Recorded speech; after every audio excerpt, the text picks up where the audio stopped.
natutulog. Bulilit, sanay sa mahit.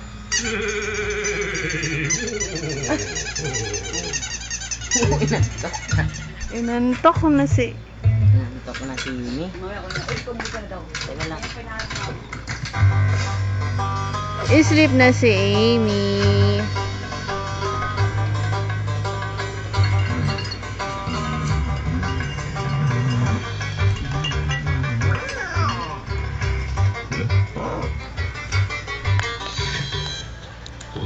Ginantok. Ano bang pinapanood mo? Kaya pala nakakaantok ang pinapanood mo.